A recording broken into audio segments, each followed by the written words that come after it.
Hi, chào các bạn nhé. Chào mừng các bạn quay trở lại kênh Vua Máy Bay Giấy nhé. Và mình là Tuấn, là chủ kênh ở kênh Máy Bay Giấy.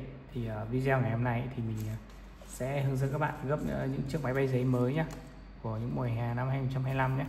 Các bạn chuẩn bị mình khổ giấy A5 như thế này, các bạn gấp đôi lại.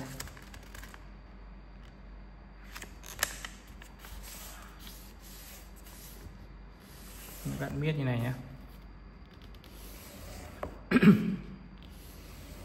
Các bạn biết thật chặt này, các bạn dở ra này.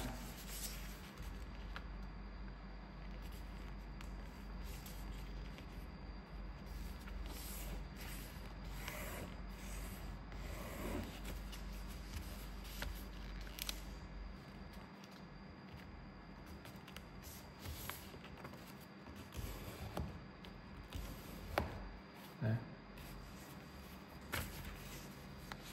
Các bạn gập xuống này.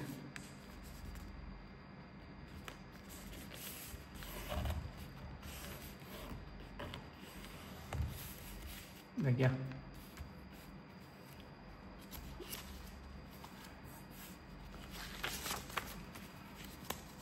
Các bạn ngật được lại này.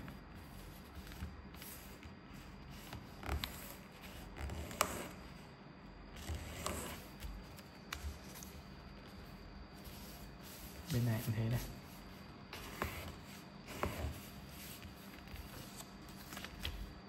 Bên này các bạn ngược lên này.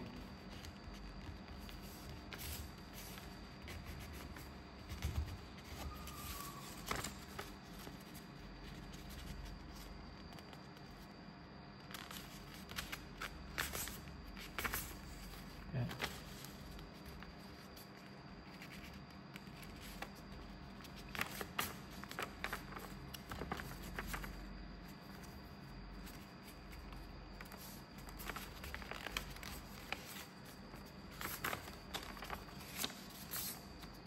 Biết thật chặt nha.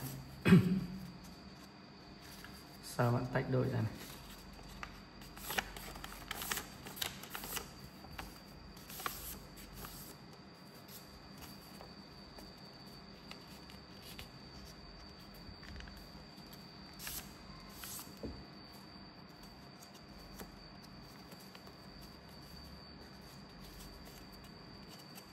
Đấy.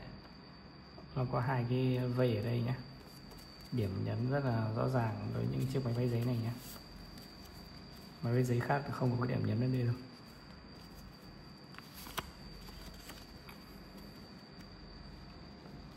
Đấy.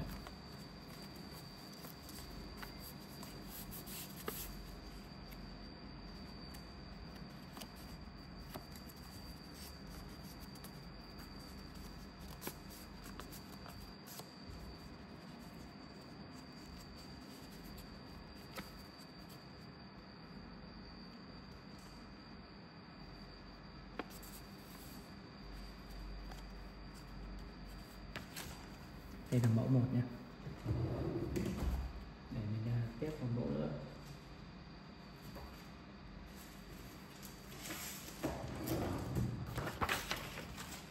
Mẫu nữa thì các bạn cũng chuẩn bị một khổ giấy tiếp theo. A5 nhé. Giờ mình sẽ cắt đôi để thành A5.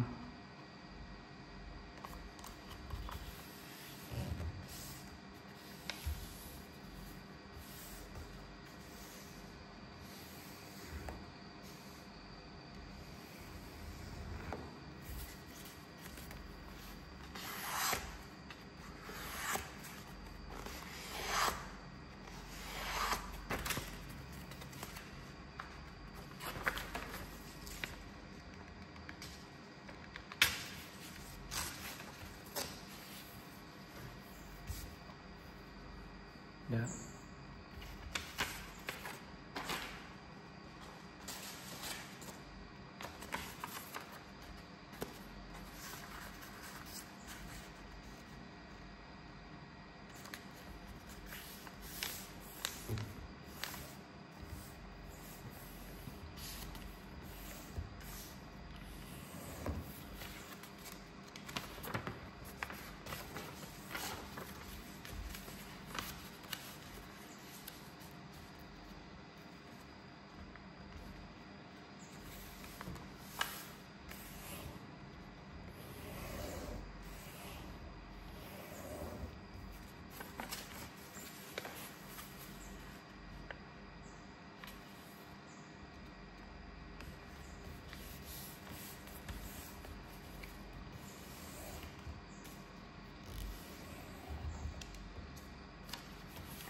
Sau lật ngược lại này.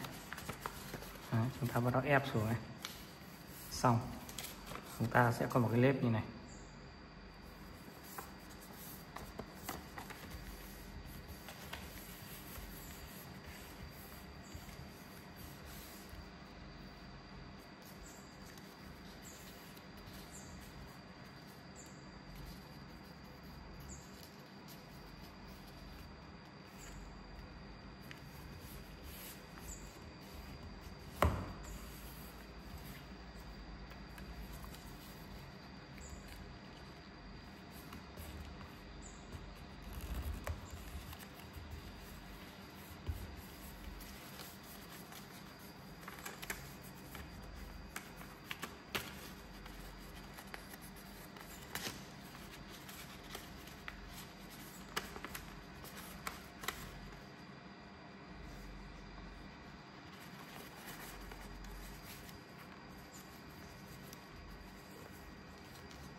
Thế mình sẽ đi làm đuôi nhé.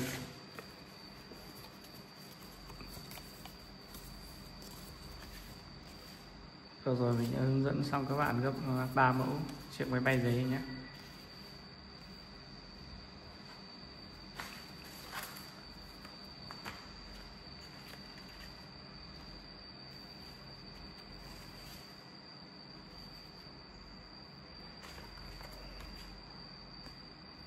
Ok, cảm ơn các bạn đã xem video của mình nhé.